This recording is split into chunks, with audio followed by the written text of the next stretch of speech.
Yeah, but I mean, man, I just hate that they're growing up. Yeah.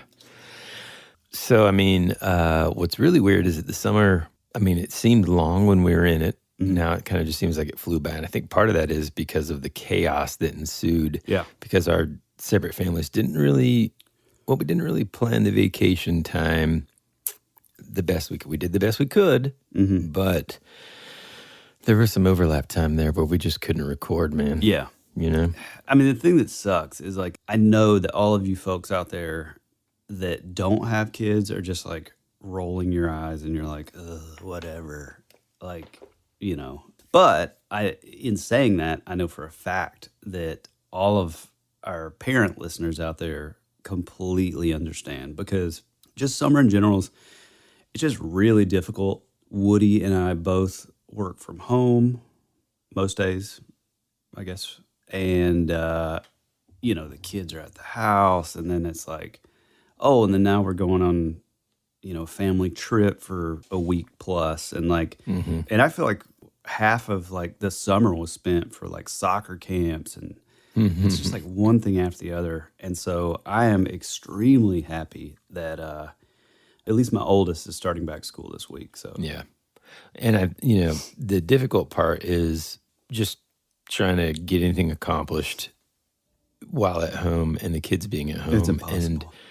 And so all of that to say, the end of Camp Rad Strangeness is here, our very own summer camp. You know, this year we did something a little different with it being more sort of like pinpointed and internationally focused. And I thought it was awesome. Yeah, me too. And we talked about a bunch of weird creatures and stuff. And, you know, I had one idea initially, I guess we both did, of what we wanted to cover for this finale. But, you know, I'm excited for this to be the end, in the sense that I'm ready to kind of dive into some strange sort of pre-internet mysteries and talking about some of the, some of the VHS tapes that I have been reorganizing on the shelves here at the studio, and just kind of getting into that kind of stuff again. I'm just a little cryptid out, you know what I mean? Yeah, I mean, it's cool because, like, you know, all this stuff we're heavily into, you know, but like you guys, we are, you know, we've never sort of pinned our podcast as like, oh, well, we're a paranormal podcast, or we're a this podcast or this podcast. And because, you know, ultimately the podcast,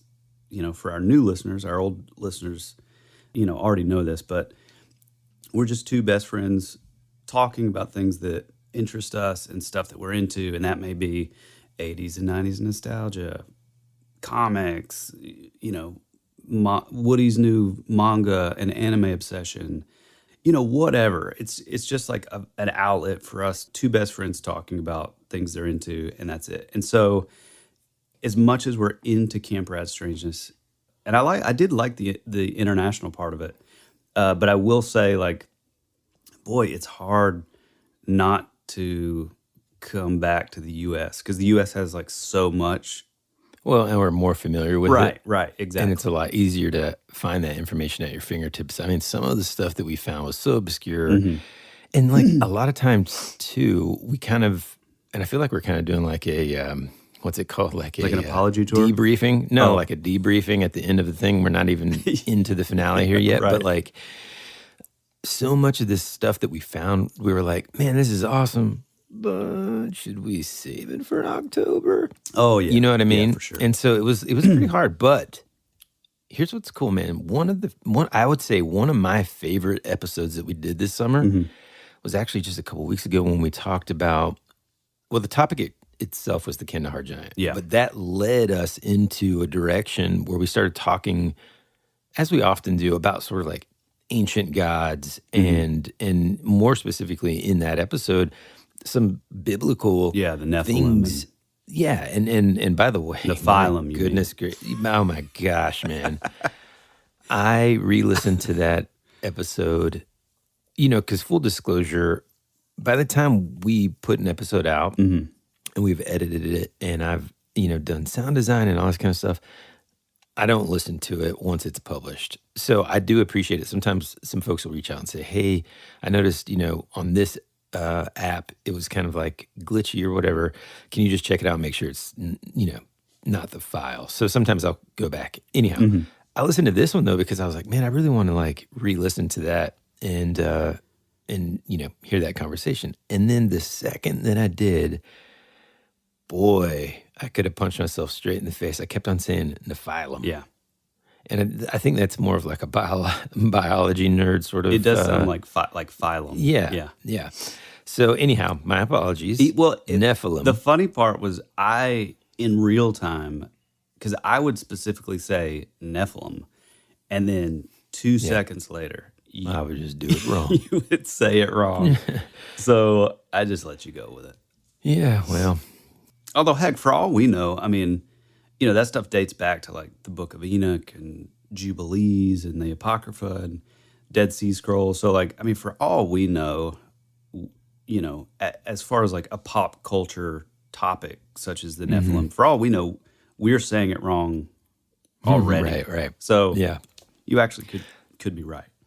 I mean, it opened up a door into like I would say it revitalized my interest in things like the Book of Enoch and the Dead Sea Scrolls, and kind of reading about these the other fall from grace, basically, that these watchers, like all that stuff that we talked about in that episode, which you can listen to. Hear more about this rad strangeness on That Would Be Rad, Season 3, Episode 25, Giants Among Us, The Legend of the Kandahar Giant. Has really kind of ignited this interest to kind of explore that stuff over the next year or so, just on my own, and then maybe we can come back and kind of talk about some of the things that we learned. But in saying all of that, I found this story as I was just kind of reading a couple weekends ago, and I thought, you know what, man, this somehow kind of glues it all together in a weird way. And you and I sent you like a picture, so we like briefly kind of talked about it. I'm sure you're familiar with the term, but I had never actually heard about what we're going to talk about today. And are you ready to dive in, by the way? Yeah, I mean, I have no idea what you're about to talk about.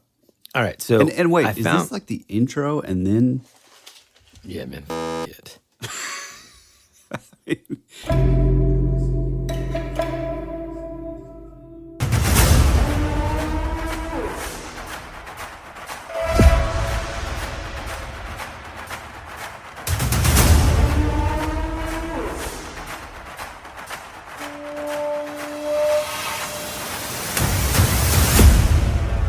I think one of us should say Rad Strangest, then another should say International.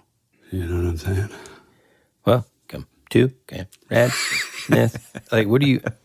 No, one of us would say... Welcome to Camp Rad Strangeness International.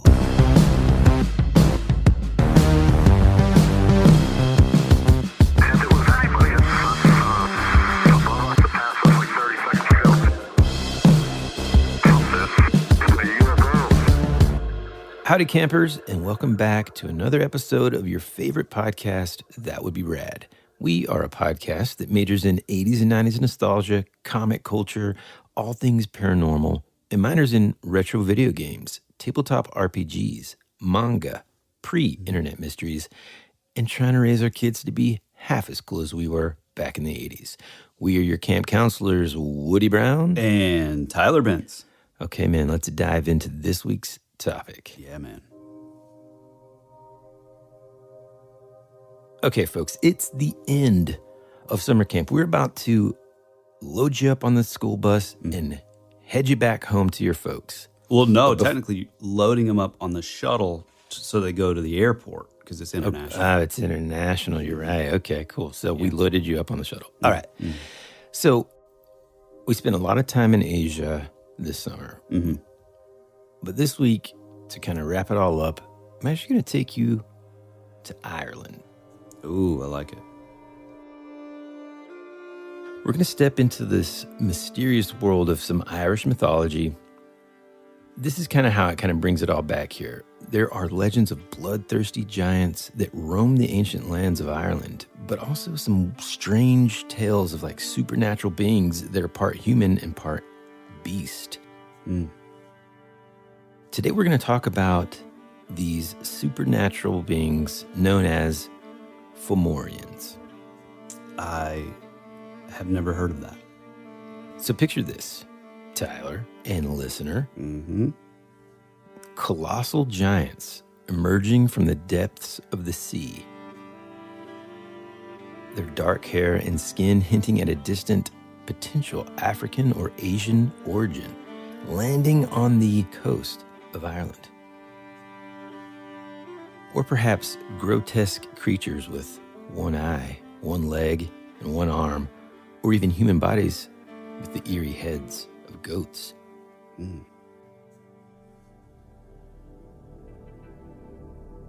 Here's the thing about the Fomorians. There is a large, diverse cast of creatures here that we're talking about. You don't remember the picture that I sent you that has there's like a dog face man and like a sheep and... Vaguely. But I think I'm thinking of the... Well, I don't think you sent me a picture of this, but for some reason I think I'm thinking of like the ancient Greek. There's like a culture of like dog-faced men. Yeah, and some of this stuff actually does trace back to some ancient Greek stuff and might even have ties to one of your favorite things, but we're not going to say it out loud just now. Hold on a second. Okay. Yeah, the cynocephaly. That's what I'm thinking of. Oh, yeah, that's super weird. Yeah, You should have just said different... like fish man. That was the... Yeah, there's a fish, there's a dog, there's like a little red baby thing, like a frog man. Oh, no, you know what that almost looks like? Go ahead. That looks like the little red dwarf character. Oh, yeah, that we talked about. Yeah, we did a show about it. He's like the little... In Michigan, because it had to do with like the... There's one there, yeah, you're right. And then I think there was Cadillac. one that we talked about in Ireland too, right? That had to do with the shoe dude. Yes. Hear more about this rad strangeness on That Would Be Rad, Season 2, Episode 36, Michigan Monsters and Mysteries. Here's the cool thing about the Fomorians. So even the very name is shrouded in mystery here.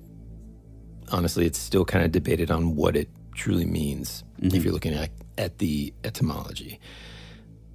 Fo is said to refer to something hidden, concealed, or even beneath, while Mor beckons the sea or the realm of spirits, demons, and even giants. So one thing that we're going to find is a lot of folks don't know, like, were these beings from the underworld rising to claim the land of mortals? Or did they, like a lot of people kind of theorize, sail across vast oceans to conquer Ireland from other countries, looking so sort of foreign to these native Irish that they didn't know what to make of them and just considered them beasts of, large stature and giants. And so, folks, you can't see this picture that Woody just sent me, but, I mean, just imagine an entire sailing vessel coming up on your shore, and it's the weirdest mutants you've ever seen. It's like the cast of, like, the Morlocks from the X-Men. Yeah, or if it's like the island of Dr. Moreau, but yeah, right. These guys are like Viking sailors with crazy weapons and stuff. Yeah. Well, a lot of this stuff, like you kind of mentioned, almost accidentally, kind of does trace back to like Greek origin. There is somewhat a tie to an entity that we are definitely going to do an entire episode on, and that is Pan. Because something I didn't know about Pan was that apparently he also had children. Did you know that? I feel like I did, but that's about as far as it goes. Like, I don't know anything about them. Real quick before you get into this, does it have something to do with like the deity, the goddess, like Lilith? No.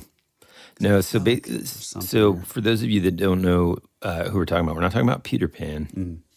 We're talking about Pan, this goat god akin to satyrs, basically, of Dionysus. Yeah. And he pretty much preferred like a solitary existence. And, it's funny, early on in folklore and stuff, Well, let me describe him real quick, just so that you guys can be on the same page as us. So Pan, and again, we're going to do a deep dive. This isn't the place for us to kind of go into it, but I just want to make sure we're all on the, at least on the same page as we get started here. Pan had the head and a torso of a man, but his hairy ears were sharply pointed, small horns curled from his forehead, and he had these shaggy legs that ended in sort of glittering cloven hooves. Mm-hmm. There are some that dispute his parentage, but all agreed that when his mother saw her hideous infant with its oddly shaped eyes and goatish limbs, that she abandoned it. Yeah. And anyhow, the kind of connection here between him and potentially the Fomorians is that he saw this nymph, this mountain nymph named Syrinx, and followed her to the banks of the stream. Anyway, he like tried to court her and stuff, and eventually began having like kids here and there. So that is a potential origin for the Fomorian sort of people. But well, and real quick, just so people that may not have a visual still, like think of, the little like fawns in Fantasia. Mr. Tumnus. Yeah, Mr. Tum. Yeah, Midsummer Night's Dream. There's a lot of that. Stardust. You'll see Charles Vess and Neil Gaiman have a lot of like fawn and like satyrs in the background. Also, coincidentally, that is my character in our current D&D campaign. Yep. Which is pretty cool. But no, what he's talking about is it sounds just like, it's just sort of a throwaway deity or demigod. But in actuality, if you really start diving in to the stuff that we're into, a lot of stuff comes back around to point to like, maybe this has something to do with Pan, because he was sort of this, this Joseph Campbell trickster archetype, this like god of mischief. Mm-hmm. So he actually is like a pretty substantial character in like sort of the fringe topics that we talk about. So yeah, we definitely will have another show, but carry on.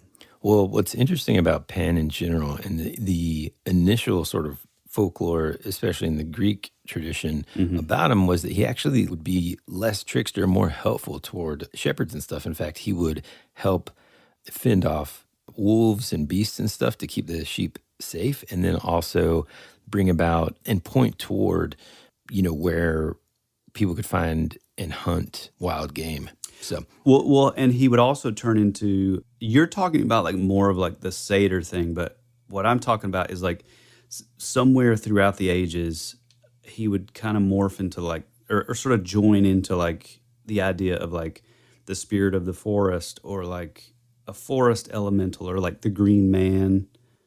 You'll often see those little things on trees where it shows like, it's like a face made out of like leaves and stuff.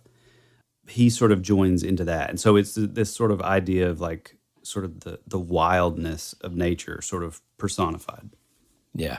And it's funny with a lot of these like old gods and stuff. Mm-hmm.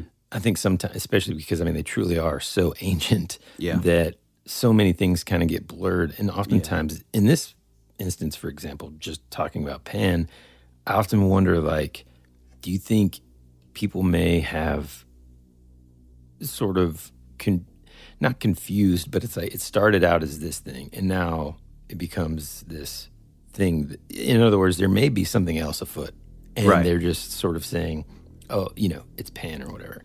But let's dive back. Let's get back into the Fomorians real quick, because I do want to sort of save our discussion of Pan for another episode.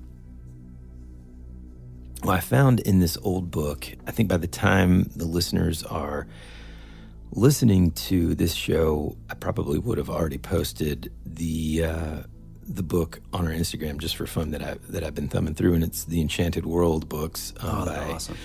And this one specifically was the Magical Beasts book, where I found this information, and this is just super neat. So listen to this. It says, on wilder shores, however, beast creatures long maintained the memory of the old world. But even these straggling survivors of the elder days eventually found themselves in opposition to a newer, stronger race. Now I'm going to stop right there for just a second. After these messages, we'll be right back. On June 14th, your favorite emotions are back on the big screen in Disney and Pixar's Inside Out 2. It's time to greet your Team Riley! It's anger! Let me at him! Fear! safety checklist is complete. Disgust. Ew, ew. Sadness is in the house. Oh, no.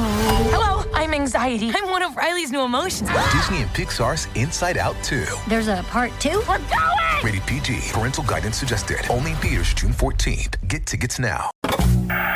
America's future can be determined by our dreams and our visions. It was very intense, bright light. For over 200 years, there have been reports of giant man-like creatures. From another dimension, another world, I don't know. The most intriguing mystery on the North American continent.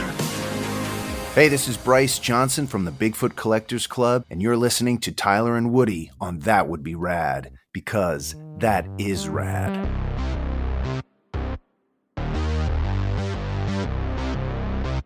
This is the kind of stuff that blows my mind. I know where you're going. Because, and we've talked about it on the show before when we kind of make reference to Neil Gaiman and his, like, the American Gods book, where they're these old gods and old magic, and over time, these old belief systems and things that have once had a lot of power, now because more and more people either don't know about them or don't believe in them, have little to no power, right? And so that's kind of what this little paragraph, 2 sentences, is talking about. And that's what made me want to do this episode. When I read that sequence of sentences, I was like, okay, we got to talk about this. Yeah. So it says, such was the case in Ireland. That island, remote in its gray sea, was richly green and rolling. Fat trout leaped in its streams, and stags called on its mountains. The valleys were crowded with hazel woods and thickly berried bushes.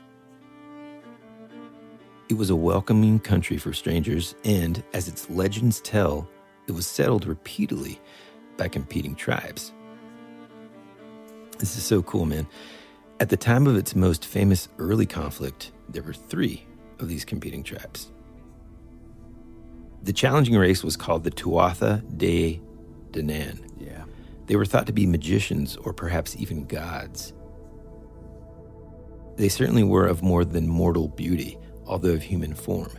They had come from northern lands that no one had seen, arriving in a mist that blanketed Ireland for days. The Tuatha had found 2 peoples inhabiting the island. By a series of battles and treaties too complicated to describe, they had come to share the land with them in an uneasy peace. One group, a tribe said to have descended from fugitive Greek slaves, was unable to withstand the others. They were sent to occupy a patch of ground in the west of the country. The other group, though, was powerful, and to these beings, the Tuatha actually paid tribute. It is said in Irish legend that the Tuatha lords even intermarried with them and became a curious race indeed. They were called the Fomorians, and it was thought that they once had been sea rovers in the oceans of Africa. Whatever their origins, they were a tatterdemalion remnant of the chaotic powers of creation. Now, I'm going to hop out real quick. Doesn't this start to remind you of the stuff we talked about when we talked about the Kandahar Giant? The Nephilim. And the Nephilim. That's exactly what I thought of. Right? So we've talked about the Nephilim. We talked about all these other things. What's interesting immediately to me is this idea of other races that are also powerful. You know what I mean? Like, it's one of those things where, you look at humanity and we all have different characteristics depending on where, what part of the world we're from and everything. And it's just like really, really neat thing. You look at, any creature in biology and there's that diversity that exists, right? Mm-hmm. Well, even within this, you've got the I almost said it. You've got the Nephilim, you've got the Fomorians, and they all have all these different characteristics, kind of getting their power from potentially different sources, but maybe like all centered around the same central origin, which is just absolutely fascinating to me. Well, especially like I can't really speak for the dog-faced people or the fishmen, but definitely like the giants sort of jumps out as like, oh man, that kind of makes sense as far as like, if you're tying in like the descendants of like, the original Watchers in those early stories, and then they came down and mated with fish, the women of men, and maybe fish. Maybe that's what like. I mean, this salmon looks kind of lonely. You never know. I mean, I do like the idea. I mean, it's kind of crazy, but just like the mental picture of you talking about these Fomorians coming on a ship to the shores of Ireland. Like, I like the idea, and I mean, it would make for a pretty cool like story if all these random, obscure, weird creatures from like the quote unquote the old world. I like the idea that like those are all the cryptids that we know of now, and they just sort of sailed around and been dropped off at on different continents, in different places. Yeah, and this navy of cryptid creatures. Yeah, they're like, I mean, this guy looks cool. Let's hop in here. You know. Yeah. And if you've ever visited Ireland, you know exactly. I would stop there if I was floating by. Such a beautiful place. I want to go. And also, those of you that are familiar with the manga One Piece, this kind of starts to sort of sound familiar there too. I mean, there's all these strange creatures. There's actually like a place called Fishman Island where there are, basically fishmen that fight and all these weird creatures. So it's like all these things are starting to come together. Well, two things that it kind of sparked too is, one of the things and I'm not sure if it's like in like Jubilees or the Book of Enoch, they all kind of get sort of mixed around in my mind. So I'm always pulling like from the wrong one. But, there is like passage in those early scriptures that talk about, as far as we know, like, these angels came down and they mated with the daughters of men. But it also talks about they were also sort of like, basically doing experiments and creating these like chimera of like this animal with this animal. Because, they taught us like witchcraft, and they taught like man, like what's called like the 7 sacred sciences, and like all this, they taught us all this like bad stuff that I guess technically like we weren't supposed to know about. You know what I mean? Yeah. And so, but one of those things is like they were messing with like creating these sort of hybrid things with like mixing like this animal with this animal. And so like, if we're looking at that as like completely true and completely literal, just the idea that these could be some of the offspring from that, I think that's really interesting. Also, another thing that's cool is like, this also reminds me of, and I think I brought it up in that episode, of how a lot of people believe that these sort of descendants of the Nephilim, or, I guess the Nephilim, the descendants of these Watchers, were sort of propping themselves up and ruling over these different lands as like little g gods and like deities. So some people actually believe that like, the worship of like Zeus and like the Greek pantheon and like, Roman mythology, and like they believe that like some of these like deities that a lot of these people were actually worshiping were actually just basically giants and descendants of the Watchers. Man. Which is pretty interesting, you know what I mean? Yeah, it's very interesting. So I like looking through that lens at the stuff that you're talking about now. I think it's really interesting. Well, and like you said, okay, so they say that some had men's bodies and the sleek heads of horses. Some looked like fish, scaled and oblong, but walked upright on flipper-like feet. Their doleful human faces peering from bullet-shaped heads. Don't know what that means, but it sounds racist.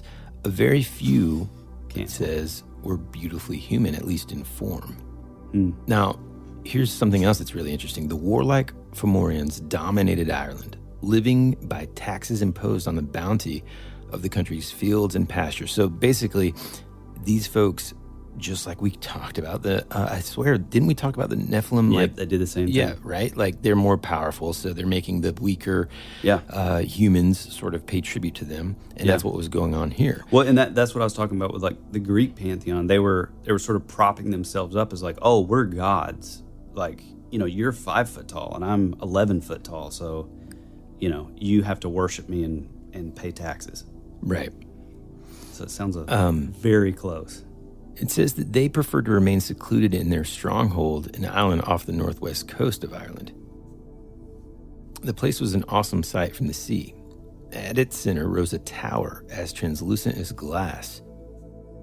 And within this tower, according to the chroniclers, could be seen something that had the appearance of men.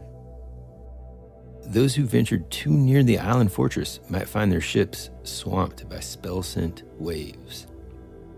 Now, wow.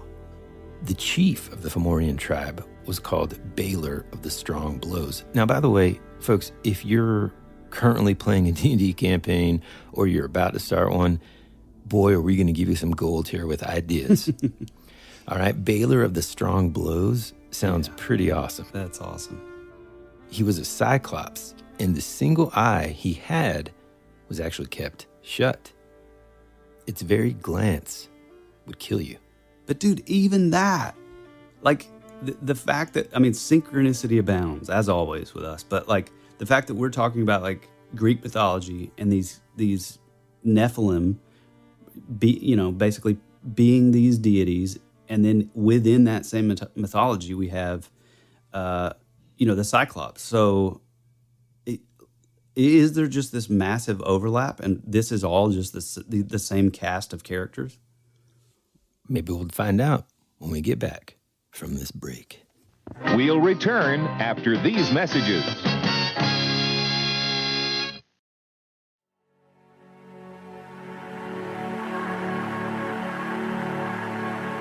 It's a pretty cool place if you're a Martian.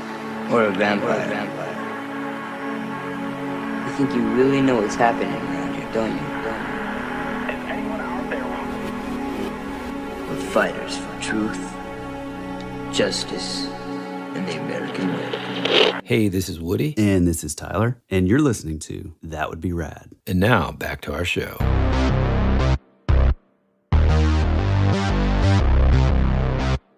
I think this is killer. I've never heard of any of this. Yeah, no, man. Like, and this is what I'm talking about, man. This is why, like, selfishly, this is honestly one of my favorite things about having this show, dude. I learn so much about stuff, or I'm reminded of things that I may have kind of heard of, but this was, I mean, I'm coming in fresh with this. I had never heard of this stuff. Yeah, me neither at all. And it's so interesting because it outages any of the stuff in our very own folklore.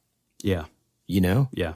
Although, the one thing that and I mean, I keep pushing it off because it's such an elaborate topic, but like the Tartaria stuff, and I don't feel like I could do it justice, but it's like one of the most fascinating things for me. And like, honestly, it kind of like, I don't know, hearing things like, they knew about the old world and like stuff like that. It's like, I'm just going to read that sentence again, dude. Just listen to this for a second. Like, that's how I underlined it. I haven't marked in this book, but I underlined that sentence because it was, to me, stood out.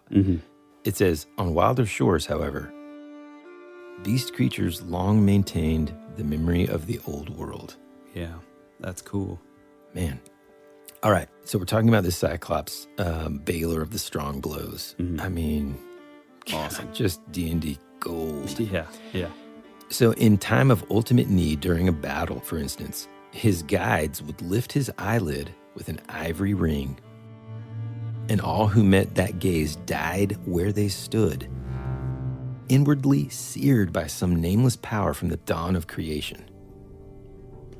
I mean, this character, dude, and I mean, it's incredible. So Baylor had a grandson who was to prove his bane, apparently. And this boy was the child of a secret union between Baylor's daughter, who possessed the human beauty seen in some of the Fomorians, and a warrior of the Tuatha. So it's your kind of classic Romeo and Juliet tale here, hey, this human guy sort of fell in love with the, sheep head woman. Yeah. Hey, man, whatever. When Baylor discovered the child, he had him cast into the sea in his swaddling clothes, for it was prophesied that Baylor would meet his end at the hands of his own grandson. What is this, Star Wars? Yeah. But the child was rescued by chiefs of the Tuatha, his kin, and reared in secret for fear of Fomorian wrath. because they think, okay, if he knows that we're harboring this kid, he's going to come in here and he's going to zap us with his eye beam or whatever. Yeah. You know?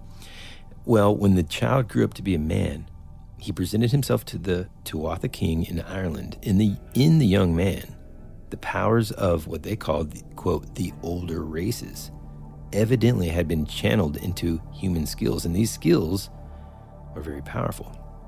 He was a warrior, a poet, a harper, a sorcerer, a physician, a brass worker, and a smith. So that's really interesting. Read that again about him, like learning of like the old races or whatever. Yeah, so it says that in the young man, the powers of the older races evidently had become channeled into human skills. These skills were, he was a warrior, a poet, harper. It then says there was, in fact, no creative skill known then that he did not possess. So what's interesting about that is, you know, how before when I said that, like, sort of the lore goes with when these sort of fallen angels came down and they taught us, you know, what are sometimes described as like the 7 sacred sciences. You know, it seems kind of like silly because like in that is like geometry and like mathematics, but then there's also hey dude, for anybody listening, he didn't mean that as a slight. That doesn't sound silly. Geometry is amazing. No, I'm saying like for people to view it as like, wait, why is that? That's not bad. Like, you know, that's, but it's these like things, I guess, that I don't know, were taught by, but one of them was they were taught how to make weapons and, you know, like iron weapons and like blacksmithing and that kind of stuff too. So it's interesting that you're saying all this stuff about this guy because... Yeah, that kind of falls right in line with that. Yeah. Check this out. It's interesting that you said that about the fact that it was fallen angels and there being some sort of angelic origin to this knowledge, because it says that it was said that his face was like a god's, so wise and shining that, as with his grandfather's evil eye, no mortal could bear to look upon it. Dude. Which again goes back to the things that you read about in the Bible when an angel appears and, you know, you can't gaze upon it. It says it 365 times in the Bible, be not afraid. But I'm not even talking about that. The Watchers and I think the Nephilim too were also called, I don't know the actual, it's either Hebrew or like Aramaic. I'm out of my depth here, but I know for a fact that they were referred to as the Shining Ones, and a lot of times like their eyes would glow very brightly. So this is like direct. It's so fascinating, lineage, dude. And like all these connections, man. Yeah, and that's why whenever I see what I mean, I told you I'd glue it together. Yeah, dude, that's amazing. This young man was called Lou or Lo. I don't know how to, you know, I'm not Irish, and boy, of the Lo of the long hand because of his strength. And he was made the champion of Tuatha, that he might free them from the Fomorian rule. His first action in the pursuit of freedom was murder. Wow. The day came when the tribute gatherers of the Fomorians approached the Tuatha king's fortress to demand their due. They were a frightening lot of creatures, some hairless and simian, some goatish, some round and red, as if the clay itself they were made of was not fully dried. One, its visage colored by a cloth of white and its body by long draperies, sat astride a horse, but its feet dangled below the animal's belly, and those feet were clawed. And there, in the courtyard of the fortress, Luch of the Long Hand hacked them all to death, except for 9. Those 9 he sent back to Baylor to tell what had happened and who had done the deed. Then he began the work of mustering the armies of the Tuatha for the battle that must come. I mean, dude. Wow. So freaking cool. I mean, this is literally reading like one of the, I mean, what a cool story, man. Yeah. You know, what a movie, what a comic. Yeah, exactly. Yeah. And the battle, it says, came soon enough. When Baylor heard the tale of the tribute gatherers, he called together his sea rovers and his warriors. In ships with painted sails, the company descended on Ireland and tore across the country, killing as they went. They met the hosts of the Tuatha on the plain at Mag Turid in the Connacht region of Ireland. The fighting continued for days, but Lu of the Long Hand was not in it at first. The Tuatha king, fearing for the champion's life, actually sequestered him under guard. Again, dude, geez, I swear. Well, anyways, this is One Piece's head. It really is, man. You do find out in some of the question corners that Ichiro Oda, he studies global folklore because he's just like us, is obsessed with all these stories that exist that he can like be inspired by. And so this is just so reminiscent of that, man. It's so cool. Man. All right, so like any champion would do, he's not going to stay behind some bars. So initially, because he was under guard, the battle went pretty dang bad for the Tuatha. Finally, though, the champion broke away from the men around him and rallied the field. It says that then the slaughter was terrible. Many comely men fell there in the stall of death, wrote the chronicler. Pride and shame were there side by side, and hardness and red anger, and there was red blood on the white skin of young fighting men.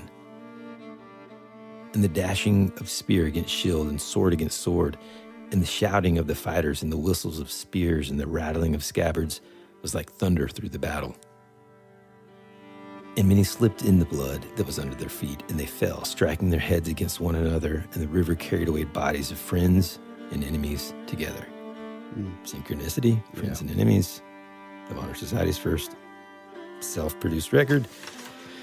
Then Lu of the Long Hand found his grandfather Baylor.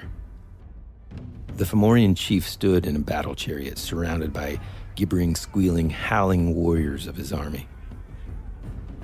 His enormous eye was still closed. Until now, the Fomorians had not thought they would need this greatest of their weapons. The young man shouted a challenge, and Baylor leapt to the ground. The warriors around the pair backed away. Dude, this is so freaking badass. Man, I can't help but... It's No. I'm viewing this character, the what is it, of the strong blows? Baylor.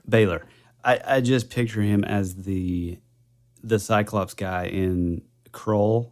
Oh God, yeah. Oh, who has he's got the like Prince Albert hair. Yeah, exactly. Yeah. No, man, this guy is intense. Okay, Baylor. So after these warriors are kind of like backing away from the action here, like, oh boy, this is about to get serious. Mm-hmm.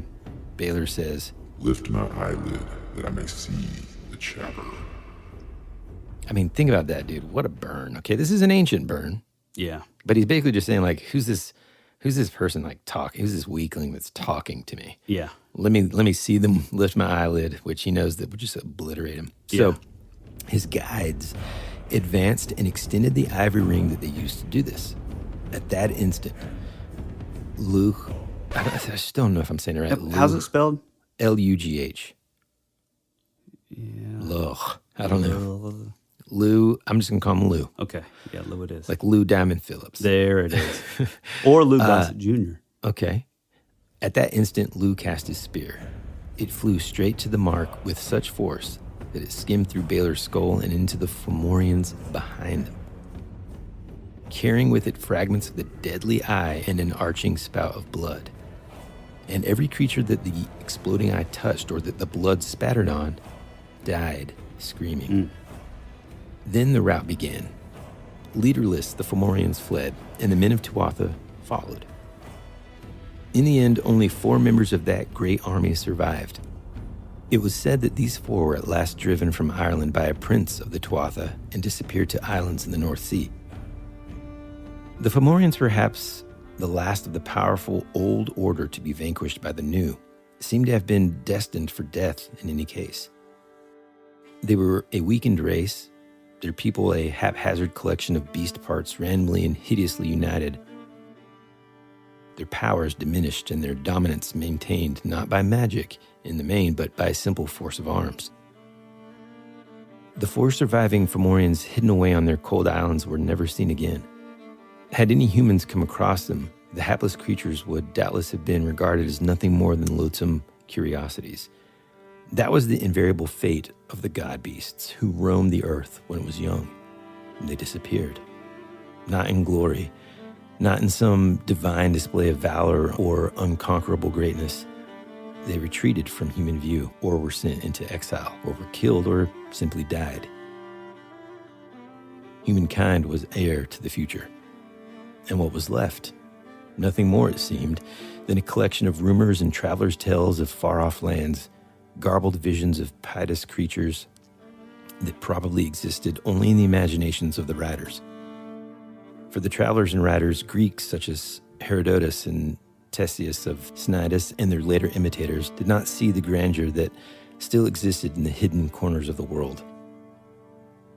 They related incredible descriptions of grotesque abominations in almost human form.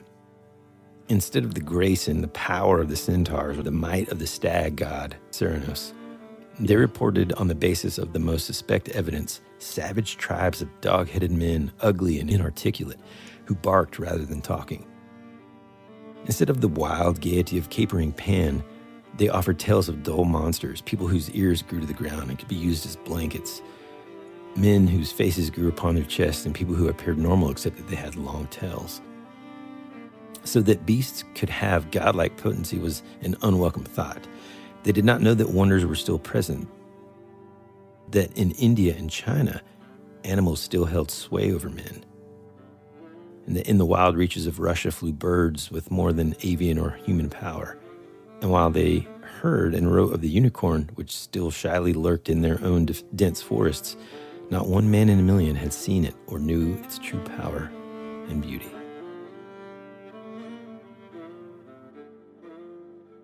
Interesting. Dude, that's fascinating, man. Yeah. I mean, I wonder too if that's where the Fae came from. You know, were they remnants, and because they were able to like hide and, you know. Well, dude, it's so funny that you say that, because here's another thing that didn't talk about. And that is that they were also kind of known to be potential masters of the elements, possessing the ability to control the destructive forces of nature, you know, like the harsh grip of winter or devastating crop blight and even the deadly plague. Wow. I mean, the funny thing is like, even though it was sort of a joke at like the top of the show talking about this, where like, oh, this weird, you know, ship full of like mutants, you know, became our like, all of our cryptids in all of our different lands. I mean, it kind of sounds like that's what it's sort of pointing to in a weird way, you know?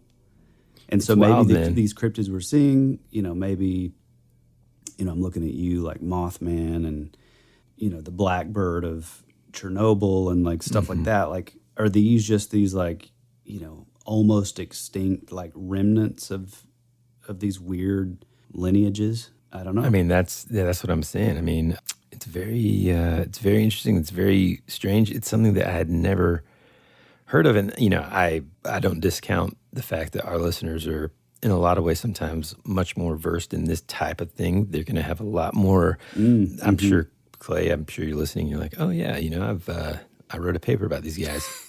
in 8th grade. Yeah, I have a book out. Yeah. So like, I tied the Nephilim with these, you know, characters, you know, 25 years ago. Yeah. So this other thing that I found basically said that after their defeat, the Fomorians retreated to the shadows and the darkness of the ocean, in the coast and deep places, caves and that kind of thing. It says, although they do show up from time to time in more recent myths and legends, such as this thing called the training of Culain, I don't know. What is that? Is that in Ireland? How the heck have we never heard of this? No kidding. So yeah, this is another Irish myth about a, hold on, let's see how to pronounce it. Well, this is one of those situations where they kind of, they mix sounds and vowels and stuff. Cuchulainn, I think is what it's called. It's a warrior, hero, and demigod in Irish mythology, as well as Scottish folklore as well. And so, and they say, it's funny because they say, oh, that's a more modern appearance. And, you know, I don't think that story... I mean, are we talking like Gaelic? I mean, this guy, yeah, man. And he was also, came from a miraculous birth. His mother, there was like a flock of magical birds. I mean, it kind of gets a little... sort of folklore-y. Yeah, and it gets kind of deep here. But this Cuchulainn character, when he was training, I guess, it says This is a passage from it. It says, "Then they parted from each other, and Cuchulainn went and looked forth on the great sea. As he was there, he beheld a great assembly on the strand nearest to him, 100 men and 100 women seated in the bosom of the haven and the shore, and among them a maiden, shapely, dear, and beautiful, the most distinguished damsel of the world's women, and she was weeping. Cuchulainn came to the place, saluted them, and says, What is this sorrow or the misery upon you? The damsel answered, and she said, A royal tribute which the tribe of Fomorians carry out of this country every 7th year, namely the firstborn of the king's children. And at this time it has come to me to go as that tribute. For the king, I am the dearest of his children. And he says, What number comes to lift that tribute?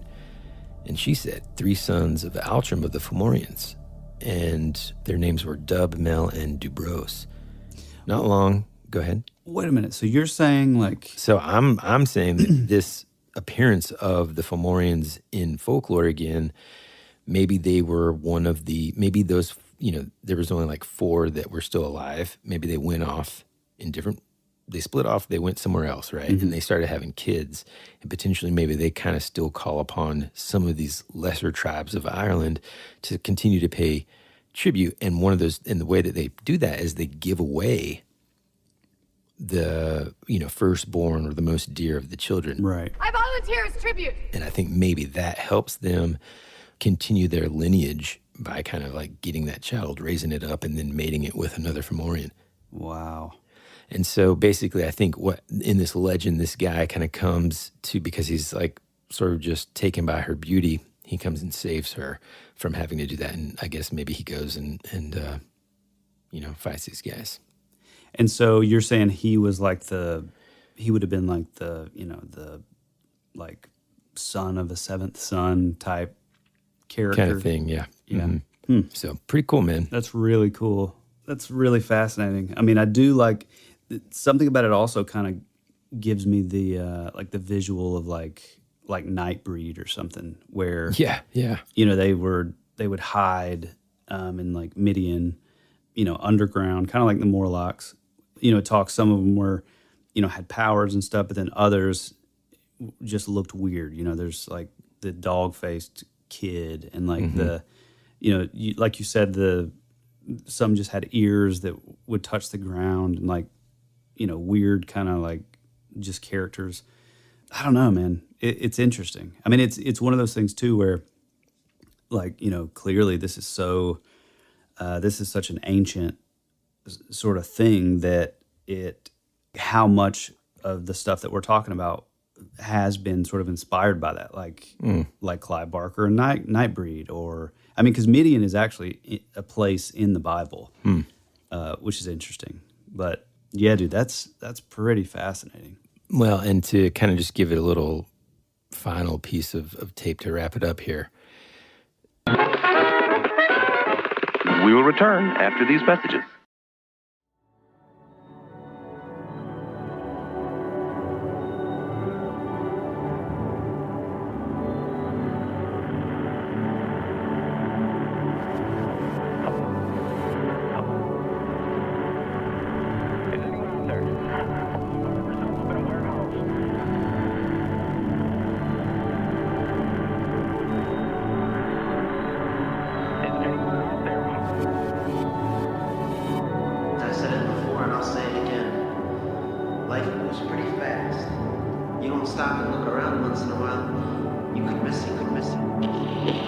Hey, this is Woody. And this is Tyler. And you're listening to That Would Be Rad. And now, back to our show.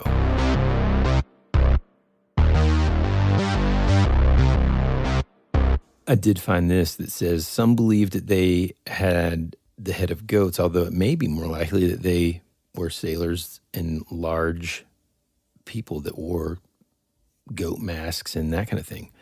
But others related them to the drowned titans of Enoch. There you go. Nephilim. Yep. So there you go, man. That connection.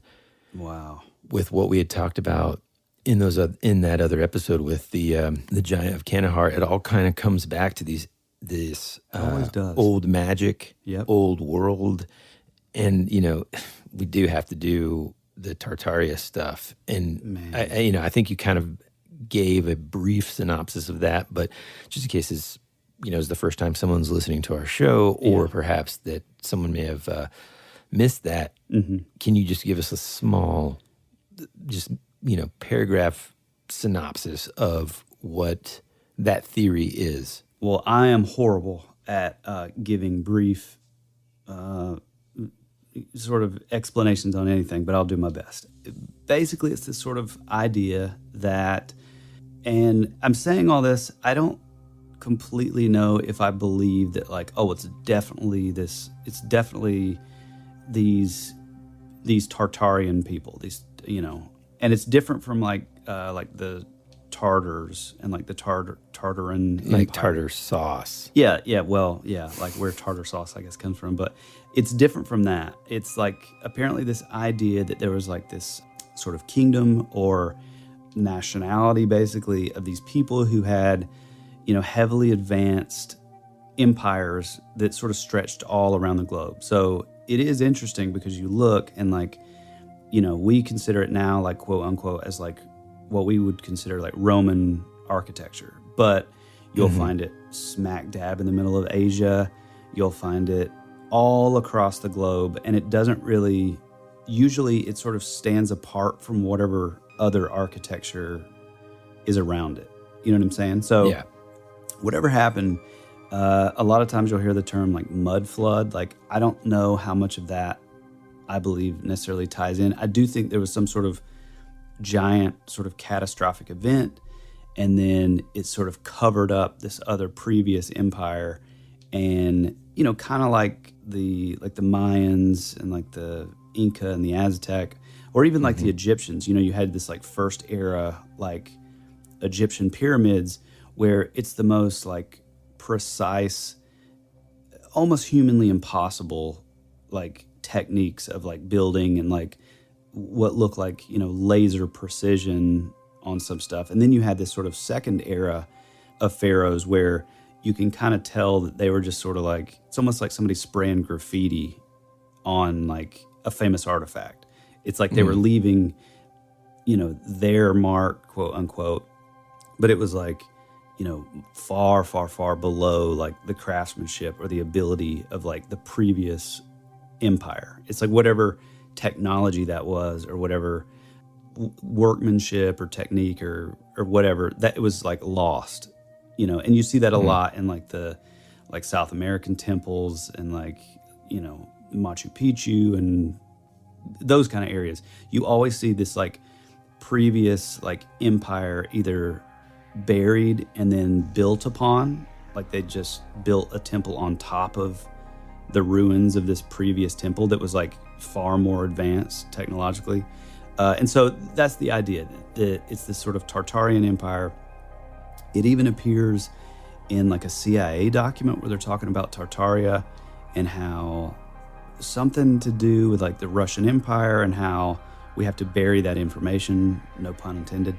But it's really bizarre because like there's all these maps, like these old ancient maps that show this place called Tartaria, but then anywhere you look in anything new, it's all missing. And so, it gets into like, this sort of Rothschild or like the Rockefeller initiative, which sort of took over the education system in like the early 1800s here in America and throughout the world. And so it was like everything was just sort of buried or sort of taken credit as like, oh, we built all this. And then, oh, we're just going to create like a worldwide education system from this elite family, the Rockefellers, and we're not going to say a single thing about any of this stuff. And it ties into like the World's Fairs. It's really, really fascinating stuff. Well, what also is fascinating about it to me too, if you take the like the conspiracy element out of it and just think about what we talked about again, going back to that dadgum, who knew that we were going to just get so deep into a bunch of different stuff when we talked about the giant of Kandahar. Yeah. We talked a lot about the fact that like throughout human history, in different cultures, but including the Christian, Judeo-Christian belief system, that the use of floods to quote unquote cleanse the earth, so to speak, have occurred in multiple cultures throughout time. So in other words, it wouldn't be a situation where I think maybe potentially there could be some sort of historical, like the timetable would match up with, oh, well, these folks were also talking about the Noah flood because it happened around the same time. But we're also talking about ancient civilizations way before, I don't know, way before the Bible was written. Right. Yeah. And like you're talking about like Mesopotamia. Yeah, right. Yeah, exactly. And so like the potential of some of these, like the earth being much older than we kind of think, and the fact, and the idea of there being sort of civilizations that existed long before what we now know of as humanity existing, and then it sort of like getting to a certain point and then kind of getting covered up. And by cover up, I don't mean, again, the dadgum Rockefellers. I'm talking about like covered up and starting over, that reset. There's a lot of movies and pop culture and stuff that kind of touch on this sometimes. Well, not only that, but that is part of the Tartaria thing, is like there's a belief system, and you know, a lot of people point to like Indian sort of cultures. They believe in like the I believe it's called like the Kali Yuga, where it's like these like eras. And so with every era, there has to be like a reset to begin like the new era. Oh yeah, like the Mayans. Remember kind of the same big thing. Sort of scare with the Mayan calendar and stuff. Yeah. So it's pretty fascinating. I think there's definitely something to it. I mean, it gets into, I don't know, it really kind of, it's kind of a scary thing to delve into, because you start to realize like, man, what if everything that I've been taught is just a complete lie? Like, what if, you know, we're supposed to believe, and once you start like looking back and like digging into it. So one of the interesting things about it, and this, I'm not going to get into the World's Fair part, because to me that's the most fascinating, and I know that I won't do it justice. But one of the most fascinating parts is, you know, you look at like these early buildings in, you know, the state capitol building in like Minnesota, or like these random kind of places, the World's Fair in Chicago. Like you see these like epic buildings that would rival any of the buildings in France, you know, that you specifically, hey, I'm going to go to Paris and I'm going to, I'm going to go to Versailles and see this. Well, these places over here would rival any of those places. But it's weird, because then you look at like, okay, well, let's look into the records, like who built this place? And it'll be like one guy's name that built, you know, they never thought we would have an internet. They never thought we would have that connectivity. So it's like, oh, that's weird. The same guy built this place who also built this place, all across, like all the way to San Francisco. And oh, wait, we're finding out that like he started this architecture business, supposedly what we're told. And within 2 years, he had built something like 28 like Capitol buildings with like the most pristine, like Washington, D.C., like filigree, Art Nouveau, like beautiful, like, and he supposedly did all this in the 1800s, like what we're supposed to believe is like horse and carriage, like cowboy days. Yeah. It's weird. Like there's a lot of stuff that just does not line up. And I don't know if you've seen that thing. There's this thing on, I think it may have been Instagram, where it shows a picture of Michelangelo's Pieta. You know, if you're unfamiliar with it, it is the carving of Mary holding Jesus, basically after he has his mortal body, basically after being up on the cross. If you ever get a chance to see it in real life, it's an absolute emotional experience, even if you're not Christian, even if you're not Catholic. If you're a parent especially, that emotion is conveyed inside of this marble. And anyways, it's this picture of that, and it says like, a 17-year-old did this. Yeah. You know, so it's one of those things, it's like, what can you do? What is, you know, your impact on the earth going to be? And if a 17-year-old can do this, then just think about, the way I see it is like, just think about the potential that lives inside of all of us. So anyway, why did I talk about that? I don't know. It sounds like you were trying to debunk my Tartaria story. No. Oh, no. It wasn't a debunking of Tartaria. What it is to me, in fact, again, is almost like in support of the fact that potentially there were these ancient civilizations. I mean, I think sometimes there's some things that can be attributed to, I think there's, in a lot of ways, let me just kind of focus my statement here. In a lot of ways, I think the naval capability that existed in ancient history was a lot better than I think sometimes people give it credit for. And so sometimes I think some of that can be shared. But I do think it's so interesting to me, the idea that we've talked about here, which is, and I think they had to have heard of this before, where the theory of the rise and fall of a humanity that came before us. And we're just kind of like building on top of it. You know what I mean? Like layer on top. Yeah, for sure. I mean, it's interesting because it's a simulation. Yeah, exactly. No, I do think it's interesting because I need to send you this. I ran across this photo that was taken in like the 40s or whatever. Well, they dated this mine that's like, I don't know, something like 200 feet down in like this mine. I could be way off. It could just be like, 100 feet or something, but super far down, this mine from like back in the 40s. And you see where it's like the stone, they mined down into it, and like on the roof of where they were mining is like the sort of indentation of like a wagon wheel. So it's like, how do we have a wagon wheel that was buried under 200 feet or however much it was?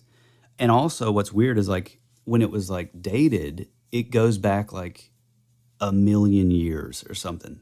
So it's like, it's basically like an impossibility that it could have happened. I don't know. I think there's a lot of those things, and they're all equally fascinating.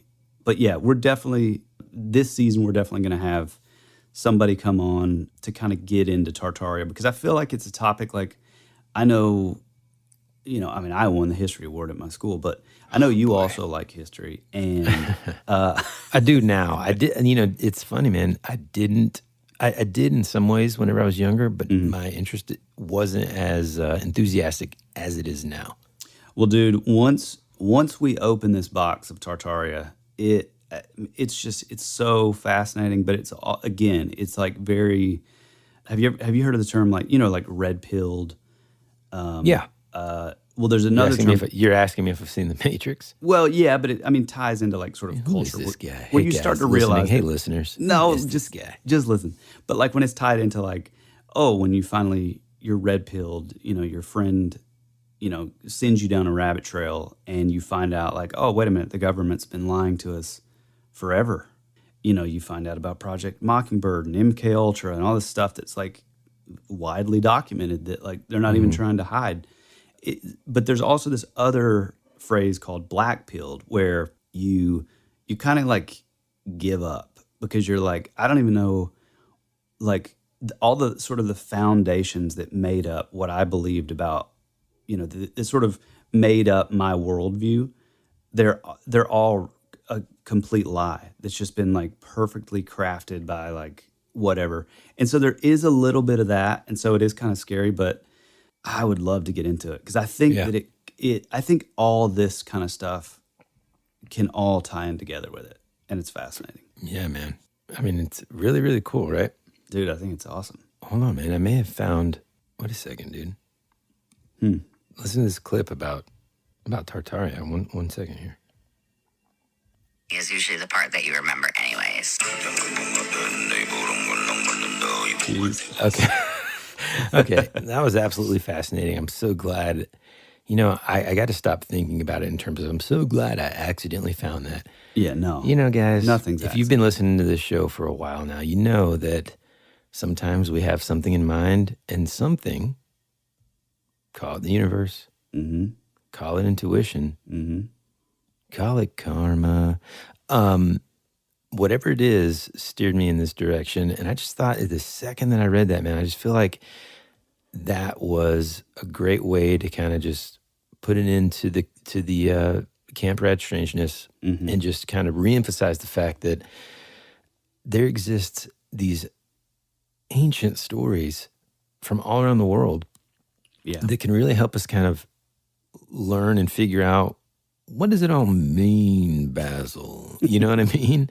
Yeah, exactly. Before we go, though, dude, I have to say, earlier, I think last week, I posted that, I thought, hey, this is it. I finally found the movie, I think. Oh, because was it? Based on the description, based on like what I, thought of this movie that I've been trying to find since I was a kid. I'm going to give you well, I'll just tell you whether or not it was. It was not the movie. It was close. There were so many moments where I was like, oh, this is it. It's about to happen. Nope. Okay. So the name of the movie is called The Resurrected. Okay. And it came out in 1991, and we'll talk about it in greater depth later. But before we go, I wanted to kind of just do my typical thing, which is re-explain the scenes that I remember from this movie, just in case someone out there, speaking of angels, someone can point me in the right direction. Because see, what I think is happening here is I feel like I had a recurring nightmare throughout childhood, and then that's what I'm remembering, or potentially maybe it's a past life thing, and if so, that's even more terrifying. Yeah, for sure. Okay, so here are the scenes that I remember. And just in general before that, I feel like I remember being around 10, okay? So certainly age inappropriate to see a movie like this. In my memory, I feel like my mom and I were staying up late and we were watching TV. Now, an important detail here is my parents didn't pay for cable around this age. So I'm not sure. Maybe I watched it at a friend's house. I don't know what's going on. Okay, but here are the scenes. One of them is sort of like this man who I always describe him as skinless, but maybe he's just like bloodied. He is trying to communicate with who I think in my memory is his wife. Okay. There is some sort of like, almost like a, not body snatch sort of element, but there is some sort of like something is sinister going on where someone is sort of either taking people and recreating them or using them and creating doppelgangers. And I think, is this guy sort of like in mid-morph? I'm not sure. Okay, but the important detail here is he's basically like skinless, all right? And before you think, no, it's not Hellraiser. Yeah, exactly. But also, again, relatively close sort of to that sort of skinless man, bloody thing. And he's sort of like trying to communicate with the wife. He's kind of like, but she, of course, rightly so, is absolutely terrified, doesn't recognize her husband because, you guessed it, he doesn't have any skin on his body, and he's not able to talk. He's trying to say, hey, it's me, and she's just like, and runs out. This is happening sort of, again, in my memory, in sort of like a laboratory or hospital setting, and she kind of runs off. I feel like and then there's another scene toward the end of the movie that I remember where either his teenager son has come in now and is rescuing the mom, or I've got it wrong and it's the teenager and his girlfriend. I'm not sure, okay? But anyway, a young kid and a girl are in a car and they're escaping this place. They finally made it. And then like almost like a jump scare, this bloodied body lands on the hood of the car, and they're like, and they finally escape. And that's all I got. So please, if that rings a bell to you, if you have any ideas, besides Hellraiser, because that's the one that typically gets sent, or like Rawhead Rex, I think was one. Yeah. The movie that I just watched was called The Resurrected. I also tried, I think it's called Dead Friend. It's actually got, what's her name from Buffy the Vampire Slayer. Vampire Slayer. The movie. I don't know. I don't know her name. Anyway, I did love that movie though. Yeah. So anyway, I've searched and searched and searched. I asked my mom one time. She said, "Oh, wait, I kind of remember that." And then I asked her like a week later. She's like, doesn't have a clue what I'm talking about. So I can't. See, I wonder rely on her. If that aspect of her saying that.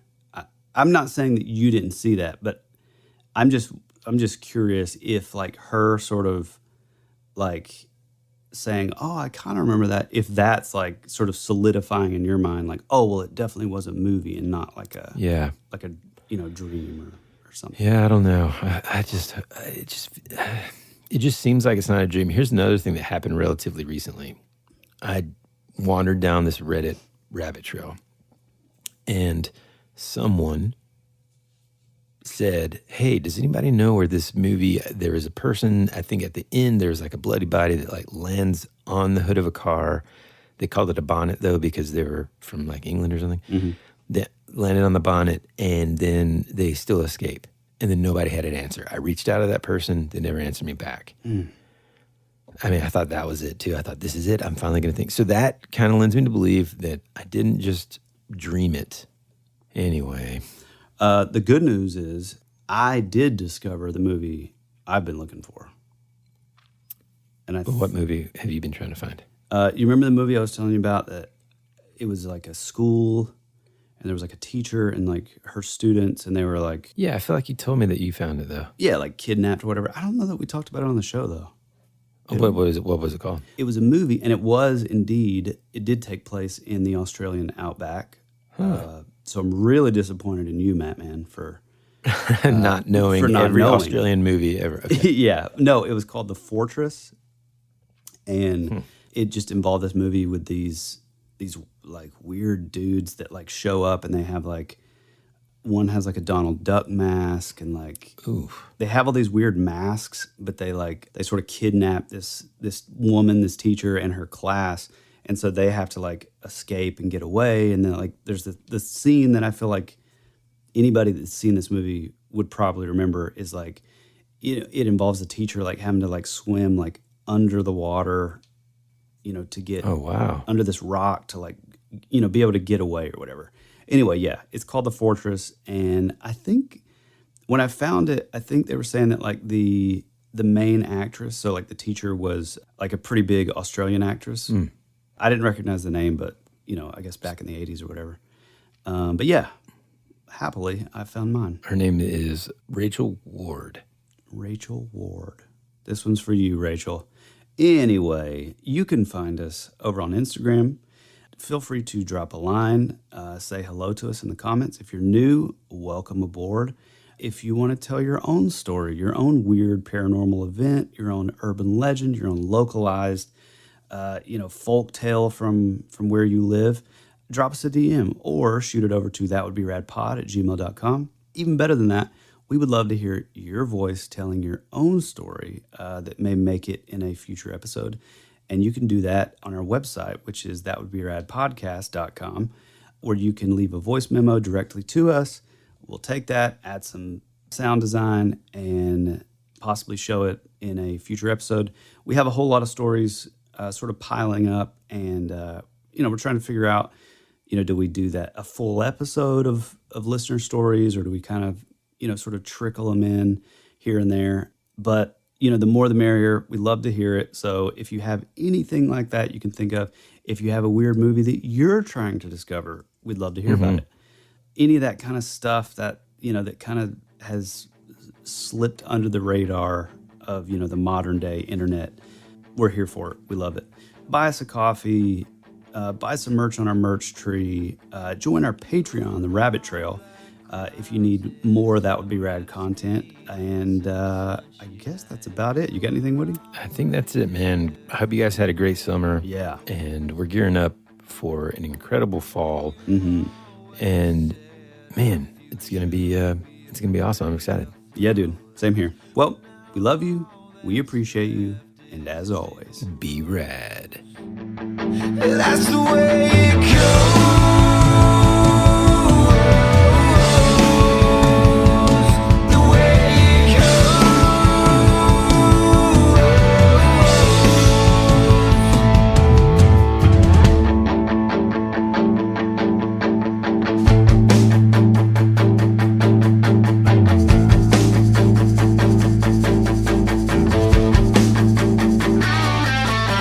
My favorite song on the radio.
clouds in a time where I just needed some sunshine. You were already dead, for you became a ghost.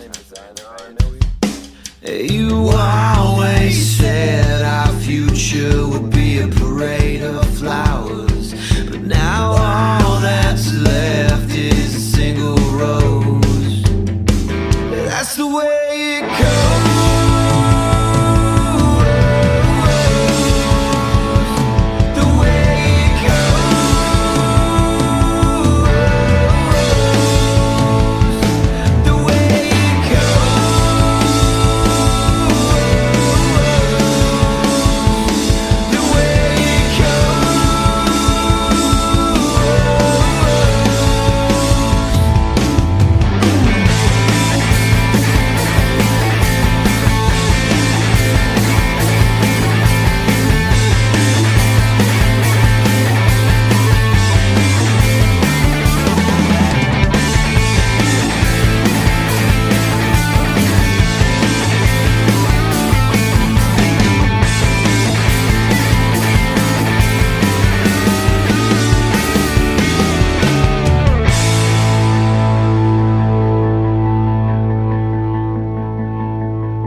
Access granted. Carving of Michelangelo. Michelangelo. Michelangelo.